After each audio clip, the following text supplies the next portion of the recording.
各位线上的同修，大家晚安，大家好，很感恩大家来参加线上读书会。今天晚上读书会，我们要继续来谈人有20难我们已经讲过4难那就是第1难的豪贵学道难第2的贫穷布施难跟第19的笃静不动难以及第20的善解方便难。那今天晚上我们要谈的是另外的2难，也就是第3的弃命必死难跟第4的得睹佛经难人生有些事情呢是知易行难有些事是知难行易难易的区别呢不在于事情而在于我们的心有心就不难无心就很难叫做一切唯心造了有心要做事呢，事多也不难；无心要做事，事少也很难。有心要做事，大事也不难；无心要做事，小事也都难。有心要做事，事情做不完；无心要做事，一件也做不完。这也是一种微妙法人生有很多让人感觉很难的事情日常生活中呢，我们也常常会不经意的从口头上说出难这个字例如说地上湿湿的很难走大家要小心走哦或者说道路泥泞不堪车子很难开大家要慢慢开哦或者是说想打开一个瓶盖可是怎么用力也打不开，也会说这个盖子很难开虽然呢这个难那个难但我们也不会因为难走而不走，也不会说难开而不开最后都会用方法把困难化解掉因为这些都是生活中的小困难而已容易处理。现在我们所要说的难呢，是人生中大困难虽然如此呢，如果我们有心要去做的话呢，即使很难的事情也会有心就不难相反的，如果根本就无心要做，那人家只是说了一句地上湿湿的很难走哦你就怕地上湿湿的会滑倒不敢走过去，而停在原地这样就会造成原地踏步而无法进步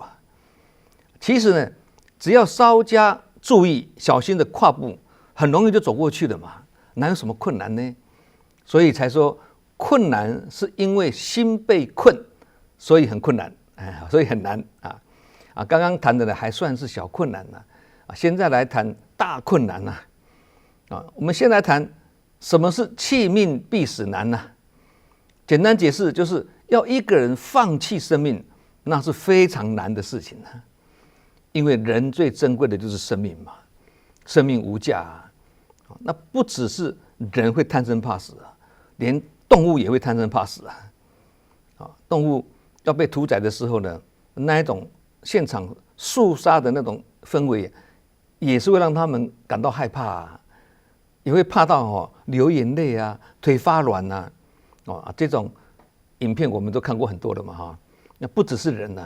所有众生都不会愿意放弃生命虽然有生必有死这个道理的人人都懂但是要能够真正的把这个生死看开呢，那这个就很不简单了贪生怕死可以说是人之常情，但是人生自古谁无死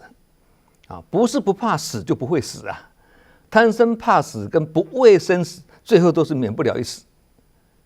所以生死是自然的虽然说人最终都难免一死不过呢我们也不要自己先找死什么叫做自己先找死就是不珍惜自己的生命甚至强害自己的身体跟生命，或任意糟蹋或折磨自己的身体那再讲清楚一点，就是酒醉驾车不只是自己先找死还连累无辜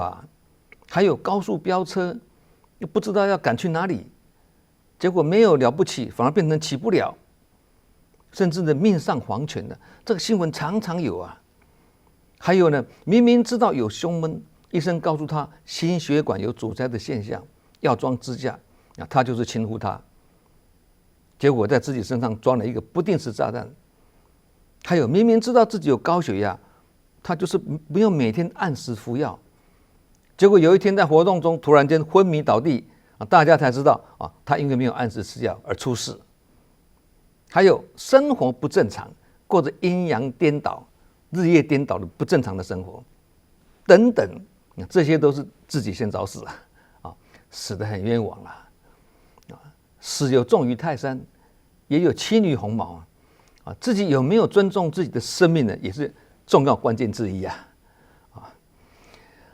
多少人呢，一碰到病痛心情就变得很痛苦、很惶恐，在生死边缘呢不断的挣扎，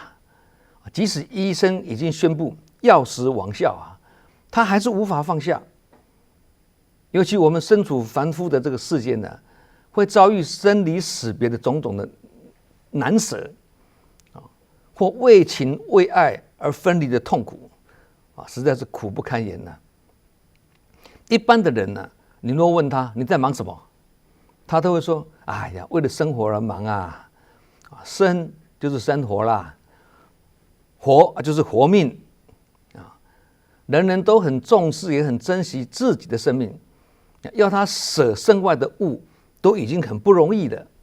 更何况要舍去生命所以佛陀告诉我们，人生的这个20难中呢有弃命必死难道理在这里佛在世时的时候呢，有一位母亲她的孩子呢出生后没多久就往生了。那这位母亲呢痛不欲生，就抱着这个孩子呢四处去求医希望孩子可以起死回生，再度复活他同样呢也到佛陀的面前呢来祈求。那佛陀看他已经无法冷静了只好用方便法呢要来告诉他就告诉他，你的孩子可以救活，但是需要你去付出去尽心。这位母亲听得很高兴只要有一线希望无论呢需要怎样的付出或尽心呢，他都在所不惜就像我们的家人在医院里面呢，医生已经说没有办法医了，他还是竭尽所能的不顾一切呢就是要让他延长生命但是呢他不知道这样是在拖延死亡这个妇人也是一样就佛陀就跟这个妇人说你去向没有死过人的家庭讨这个芥菜籽。芥菜籽在印度呢是很普遍的东西每个家庭都有了。那这位几乎快要发狂的母亲听到佛陀这么说，神智稍微清醒了一点，好像还充满了希望他先将孩子放在佛陀面前，自己就到每一户人家呢去乞讨这个芥菜籽。虽然这个芥菜籽是家家都有了但是却找不到没死过人的家庭从日出找到日落，最后以惨淡的心情呢回到佛陀的面前了。那佛陀慈祥的就问他啦，你有没有找到不曾死过人的家庭而讨到这个芥菜籽呢？这位母亲对佛陀说，芥菜籽家家都有啦，只是没有不曾死过人的家庭。那佛陀就说了，人生有生必有死，生命无常，没有固定的年限人人都是因缘聚合而来因缘消散而离开，你又何必苦苦追求呢？妇人呢听到佛陀慈祥的开示神智逐渐的安静下来心开意解了。他了悟生命是无法强求的既然人已经往生了不放弃又能怎么样呢？人生不也是如此吗？谁能忍受最亲最爱的人跟我们生离死别呢？实在是苦不堪言所以才说人生是苦，因为苦就是人生的本质，就好像苦是苦瓜的本质，道理是一样的。在医院里呢，我们常常可以看到第3期或第4期或者末期的癌症的病患尽管医生已经诊断证实了病情，但是医生还是很难决定是否要跟患者讲实情啊，甚至要经过一番考虑之后呢，才决定是否要对病患的家属呢说明病情。而当这个家属知道之后呢，也常常会惊天动地，为之心碎啊！知道自己的亲人生命已经到了尽头，却还要一方面隐藏自己的伤痛，还要一方面去抚慰这个病人这个其实都在我们生活中呢都有的经验在医院里呢，有时看到自己的亲人病重或即将要去世我们都会不忍心的说：“放下吧，你安心的去吧。”这句话其实要从嘴巴说出去要很有勇气因为要人们放下或放弃生命谈何容易对方也不一定可以接受，即使这个是事实。但是，一位虔诚的宗教家，这件事情对他就不难了。过去呢，不知有多少的宗教家呢，为了维护自己的信仰跟宗教呢，而舍弃生命的。那最典型的例子就是富罗那的故事嘛。我们这个好像也讲了好几次的但是这次要讲的内容不太一样富罗那的故事呢，它重点我们提示一下就好。有一天呢，富罗那到了佛陀的面前，很虔诚的跪在佛前请求佛陀呢，让他到最南端、最野蛮的地方去弘法。那佛陀就对他说了：“弘法是一件很困难的事情，要弘法必须难忍忍忍。你有这份生忍跟法忍的毅力吗？”问富罗那他就回答了：“我既然深入佛门身体的身我既然深入佛门就要把身体奉献给众生我生命都愿意舍了，还有什么生忍法忍不能忍的呢？”那佛陀就说了：“你有这个精神很好，但是南方的野蛮人他们根本就不讲道理你去弘法，如果他们不愿意接受呢，怎么办呢？”富罗那就说我可以用渐进的方式不断的去说服他们那佛陀又问了：“如果他们不但不接受，还要反抗你，那你怎么办富罗那就回答了：“如果他们反抗，我就必须忍受一切来克服。”那佛陀再问如果他们对你破口大骂呢？富罗那说：“我要感激他们他们只是骂我，而不是打我那假使他们动手打你呢？那我更要感谢他们因为他们只是以拳头打我，还没有用刀棍来伤害我佛陀再问：“如果他们真的拿刀棍来伤害你呢？”富罗那说：“我仍然要很感激他们，因为只伤到我的皮肉，没有伤到我的生命那佛陀再更进一步的问如果他们刀棍不留情把你打死呢？”富罗那回答了：“我还是很感恩，人生就是因为有了这个身体，才有种种的苦。我既然已经听闻佛陀的教法，体会了真理也把这个身体奉献给众生为众生而牺牲，为法殉道而弃命，这代表我的生命已经得到了尊严的解脱。所以我要感谢他们完成我的菩萨道的道业。”富罗那这样回答了。那像这样的人就是所谓的宗教家了明知前路是艰难坎坷但他的心里早已有了准备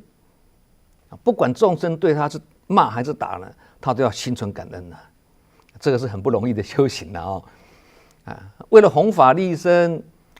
他毫无畏惧甚至牺牲生命在野人国的人群中都不埋怨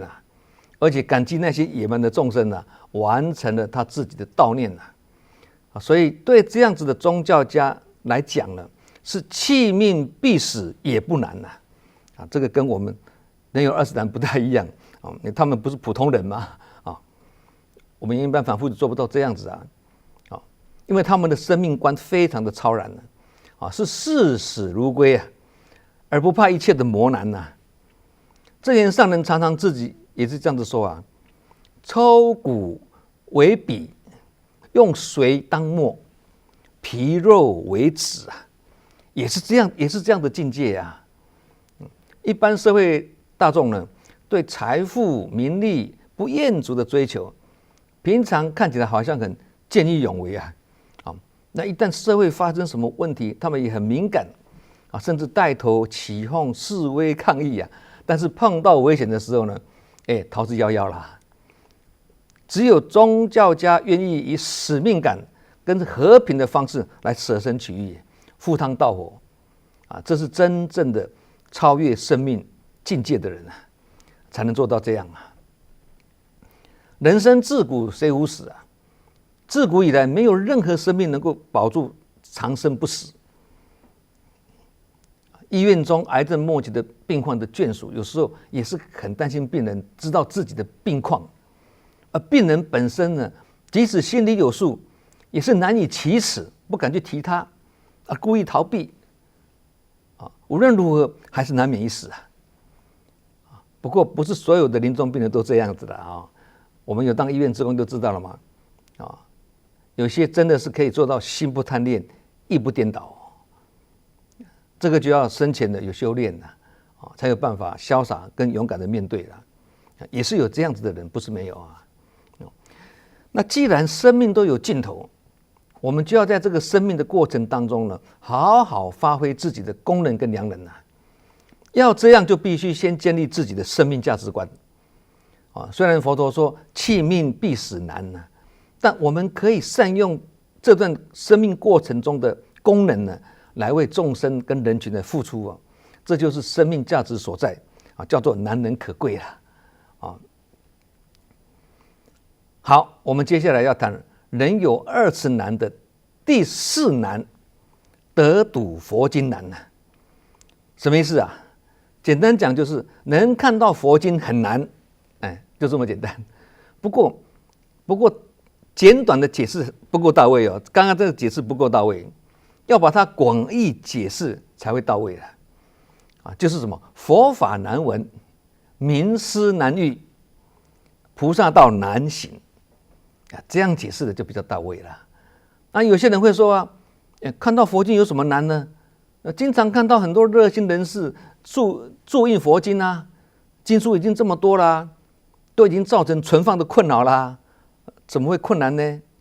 说的也是的哈，有这么多数量的经书，怎么还说得睹佛经难呢？以现在的人来说啊，得睹佛经难呢，其实是指经文艰深难懂啦，而不是指要看到经书很难啦。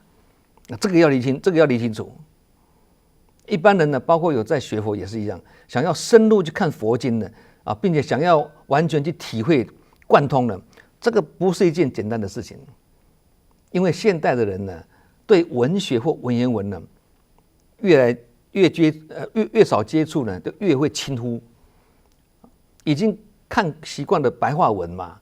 对古文经书的接受力就越来越弱，叫做文字代沟了。这个文字代沟的距离很大，自然就无法体会古文跟经中的意思了嘛。因此这些经典呢，对我们来说呢，很不容易懂经文里面的意思了。这个才是真正的得睹佛经难不是说没有看到经书难，而是要懂经书里面的意义，这个很难这样的广义解释就很到位了其实不要说经典讲我们每周一次这个读书会直播就好了啦。我也是尽量把要说的话呢口语化，有时候甚至要用庶民语言所举的例子呢也是要生活化。虽然我们直播中有中文跟英文的字幕，但是考量到有些人是一边工作一边听嘛，或者一边开车一边听嘛，他们不方便看字幕这个时候就要让他们很容易入耳听得懂，所以就要尽量的讲话要口语化。但是如果要出书的话就要考虑到用词的意境太口语化又不太适合出书的话啦，不能太口语化了，那个是讲话的嘛现在如果要把我们130多讲的这个直播内容拿出来出书的话我算一算大概可以出到10本了。一本如果以10多万字来讲的话啦但是我们不可能出版书因为直播的讲法呢，全部是非常口语化的用词，要出书的话，就要全部用词要改，这是大工程一件啊，实在没有时间了哈。不过如果要用 MP3 呐，存在 USB 里面呢，这个比出书还要理想，而且比书本还来的方便携带。USB 这么小啊，那10本书有这么多哦，哎，而且现在的人呢，也不大爱看这个实体书啦，所以还是要利用科技啊，跟科技呢与时俱进啊，但是这个是未来的事了哈，未来性不可得，一切随顺因缘的，顺其自然的哈。有一点离题了，我们现在言归正传了啊。佛陀在世时说，得睹佛经难啊，因为当时没有佛经，佛陀是配合当时的社会背景呢，跟他所遇到的人跟事呢，然后以佛陀自身的智慧来观机斗教。佛陀开示并没有先拟稿的，完全是依智慧的观察。其实不止佛陀啦，所有高僧大德，他们在教化众生也是这样子的，没有在打草稿的啦。等到佛灭度后呢，才由弟子将口耳相传的资料呢结集而成经书嘛。当时大迦叶尊者跟阿难尊者虽然结集佛经呢，也只是把所记忆跟所听闻的呢，由阿难用嘴巴去口述。那有一些记忆力好的啦的人呢，就把阿难尊者的口述的法呢，再以简单的短句方式呢传送，再去向其他人宣讲。就像《法华经》里面所讲的，如果他听过《法华经》后，能够以口宣说，向其他人呢，让其他人有机会听闻，不但这个说的人呢有功德听的人如果再把这个法传播出去，这样辗转相传呢，口耳相传呢，这个功德跟佛在世时候呢，当场听闻的功德是一样的。现在慈济有成立说法传法团队，做法也是一样，是每一个人用心闻法之后呢，再凭个人的记忆去教导其他人，跟其他的人分享，做法也是一样。那你说慈济事业慈善医疗教育文化八大法印呢，从无到有是逐渐创立起来的。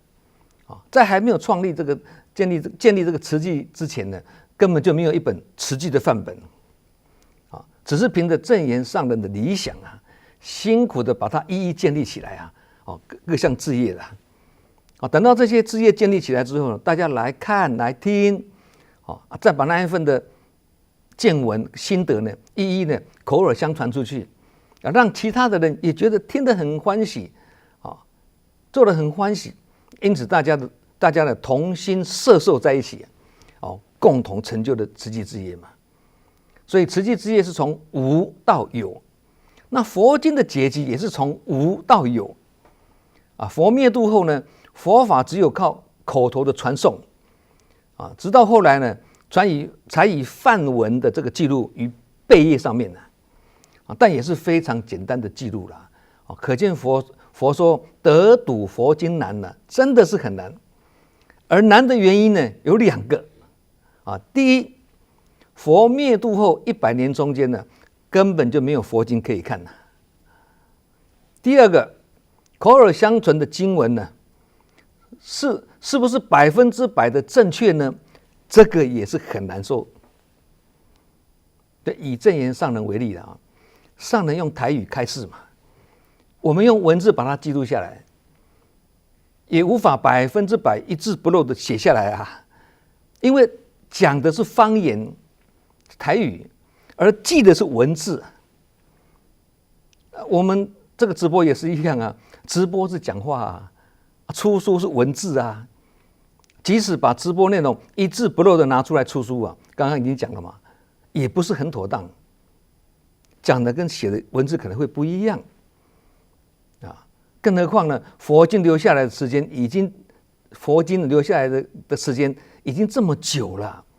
因此想要体会佛陀当初他讲话的那个意涵意境这个就更难了。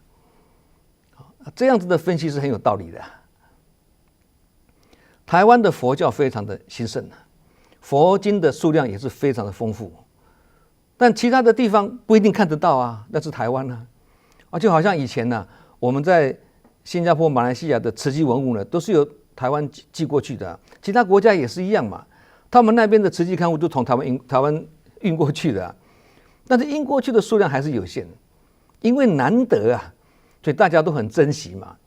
而这样有限的东西，到底有多少人看得到呢？所以这个也是很难呐。要拿到这个刊物就已经很难了啊！要去看里面的内容，那应该是更难、更少了。同理呢，好书到处都是，直播每周晚上都有，不只是我的，还有很多人都有直播嘛啊，都是很好的节目嘛。那上人的连线更是随时都有，是垂手可得、伸手可及啊！只要花一点点的时间呢，就可以有收获的啦。这个也是听起来很容易，但做起来很难。所以佛陀说，人有20难，不是难在事情啊，而是难在我们的心。你看，心如果没有求法若渴的这个意向啊，就不会有所行动嘛。那偏偏世间没有不劳而获的事情啊，何况是要学习出世的妙法。现在的出版社那么多除了3藏12部经很齐全之外呢，还有很多学者用心研究后呢，把经文译成容易懂的白话文。论语也是有翻成白话文的啊，有的论语也是很艰深，句子也是很艰深的，没有解释我们看不懂的，但是它也有翻成白话文的。我们如果不想去看不想去了解的话呢，那即使坐在经书堆里面，也是得睹佛经难啊，是吗？所以经者道也，道者入也。我们不只要看经，还要去行经啊！如果不肯行动的话，那凡夫跟佛的距离还是几十万亿佛土之遥啊！如果只是听着人家讲说，哎呀，路很湿很难走哦，我们就不敢去走。那即使这个是短短路哦，要走过去也是困难重重了。对这么短的路都困难重重的，何况要去走菩萨道里面的几十万亿佛的路呢？对，虽然现代的人的知识水准呢都提高了，但真能用功读书的人却不多，而能用功读书又能把理论化为行动，这种人又是更少例如呢，有些人当初念大学的时候，他是修农业系到后来呢却是经商；有的人呢是修商业管理，毕业后呢就却是呢他却从事工业的事情，也有读到博士学位去卖炸鸡这个当然是少数了少数的个案了总而言之世间的一切学问能专心去学习，而且能学以致用的人，的确是少之又少了更何况要以出世的精神来研究佛陀的教法，这更是难中之难虽然现在的印刷术很发达到处都能看得到佛经但能够了解佛经的教理，而且把它运用于生活中的，那这个是不多了所以这个也叫做得睹佛经难佛陀在世的时候呢，有一位叫做20亿这个弟子名字叫做20亿的这个弟子他是一位很富有的长者的独生子父母很疼他，他一生下来呢，父母就请了很多的仆役来照顾他小的时候是这样，长大了也是这样服侍着。一个人从小到大脚底不曾踩过土地那这样要怎么生活呢？当然是时时刻刻都有人伺候着他连在家中也是坐着轿子让人抬来抬去的。我们可以想象得出呢，这位20亿呢，在家里是如何的享受那亲人父母是如何的宠爱他可以想得出来那有一次佛在祇园精舍讲经的时候呢，这位年轻人呢，虽然平常很少外出嘛，但他曾听说佛是超世间的觉者他从心中起了仰慕之心所以就跟父母请求要去见佛陀，他的父母也认为很好啊，这是让孩子呢增加见识的好机会啊，就派人用轿呢抬着这位年轻人呢到佛陀的住处啊。那佛陀会看到这么多仆众簇拥着一位小主人呐，扶扶抬抬的把他带来佛陀的面前呢。佛陀就为这位年轻人呢讲了很多人生的道理，跟生命功能的使用价值观呐，也宣说生死的无常啊。那这位长者之子啊，听完之后呢，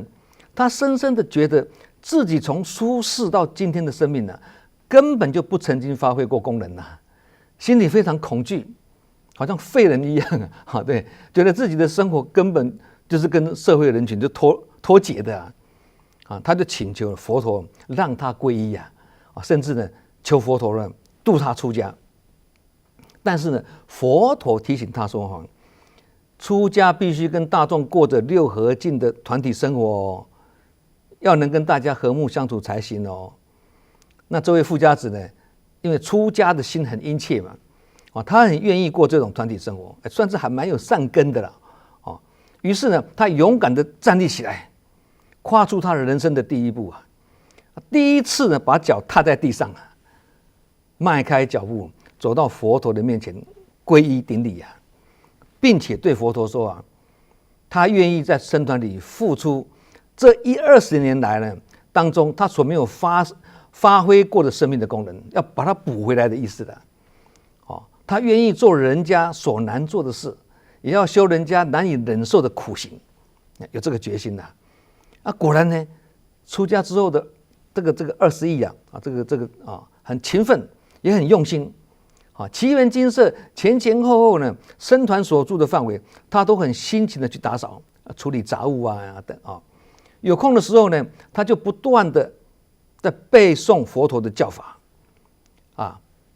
大家只要每次遇见他呢，都会听到他喃喃诵念的这个声音甚至连睡眠的时间也一直在减少连眼睛要闭一下他都觉得浪费时间这么精进他认为呢分分秒秒呢都不能让他轻易消失这个时候呢，就有人呢向佛陀报告说，这位20亿这个比丘已经精进到废寝忘食了连托钵的时间也不出去了甚至晚上该睡觉的时间呢也不睡精进到这样的程度可是这些人跟佛陀报告说，佛陀再这样下去，他这样下去会很危险佛陀听了之后呢，就到这位20亿比丘的住处呢，向他说了，就跟他说了，你修行这么用功你在家最喜欢的嗜好是什么佛陀就问他了。那这位20亿比丘说，我最喜欢的是弹琴。那佛陀就问他，弹琴有那个弦嘛，对佛陀问他，你喜欢弹琴琴弦如果太松的话，琴音会怎么样那这20亿比丘就说，琴弦如果太松的话，就弹不出声音的好像吉他也是一样那个线软软的怎么弹？要拉紧才能够弹嘛。所以他就说琴弦如果太松，就弹不出声音的啦。佛陀又问那如果琴弦太紧呢？刚刚说松不行太紧呢？他就回答说，那也有很危险太紧的话，琴弦会断掉那佛陀又问那什么情况下琴发出的这个声音是最美妙的呢？这位他就回答了，琴弦的松紧调的适度，弹出来的声音是最好听的。佛陀这个就是说了就跟他说了，你讲得很对，修行也是像弹琴一样不可太松，但也不能太紧，否则过犹不及都是危险的，最好是行于中道。所以你应该懂得调节自己的生活。佛陀很善巧的这样倒过来你要懂得善巧调适自己的生活，日常的作息也是要正常。该用功的时候就要专心，不能放逸懈怠，没有错。但是该休息的时候也要放松，不能残害自己的身体。所以如果能把生活调节得很恰当，再用心去体解道理，把所学的法跟实际的生活结合在一起，那你的修行就成功了啦。佛陀就跟这位21比丘讲这句话。那这一段佛陀对弟子的开示非常的发人深省，值得我们时时警惕。但是我们一般人是这样子啦，懈怠的多了，精进的少了。对，那个琴弦放松的很多，但拉紧的比较少。但是不管你松或紧，还是要适度。同样的道理啊，有些实际的行政同仁也好了，志工干部也好了，日常工作也好了，去国际赈灾也好了，只要忙到晨昏颠倒啊，作息不正常啊，圣人上人都会立即纠正大家，不可以这样。即使去国际赈灾去看灾也好，那现场事情是非常忙碌非常忙的哦。上人也不希望我们因为去赈灾生活这样的颠倒，作息不正常。那上人这样的一个思维，跟刚刚佛陀的开示是同样的这个思想啊。工作再怎么忙，作息不能乱，这也是一种规矩啊。刚刚讲生命如琴弦呐，同理啊，学佛犹如学钢琴呐，需懂得随时调音，这样乐曲才不会走调，也才能演奏出好音乐啊。弹感情犹如弹钢琴呐，不论弹得快或慢，轻或重，只要能收敛自如、收放自如啊，也能如行云流水啊，这样就是绝有情了。我们现在学佛也应该依照佛陀在世的时候所教化的方法来学习。所以2500年前佛陀对弟子们的开示呢，我们至今还可以把它奉为圭臬，因为真理还是一样历久弥新的，亘古间不变。学佛如果只是光看不做，光说不练不把道理跟生活融合在一起的话呢，那么事与理就完全脱离而无法相应或相通。所以得睹佛经难，也可以广义的把它解释为能真正去体会跟实践佛陀的教理很难，而不是得到印刷精美的经书很难，不是这个意思的这个很重要。现在呢，不只是文言的经书很多白话文的经书呢也是很多不过看佛经跟运用佛经之间还有一段很长的距离你会看跟你会不会用，也是一段很长的距离就好像说你认同跟你要去做也是很大的距离我很认同，但是我就不做有人是这样子道理是一样嘛因此呢，不能只是说看经书或背经文背的手捻不思考经文的意义这样看书而不见理，那个是读死书，叫做书匠。好，我们今天晚上读书会弃命必死难跟得睹佛经难呢，就分享到这里。我们祝福各位弃命必死也不难，得睹佛经也不难。好，我们大家继续精进，互相鞭策。我们下周同一时间再见。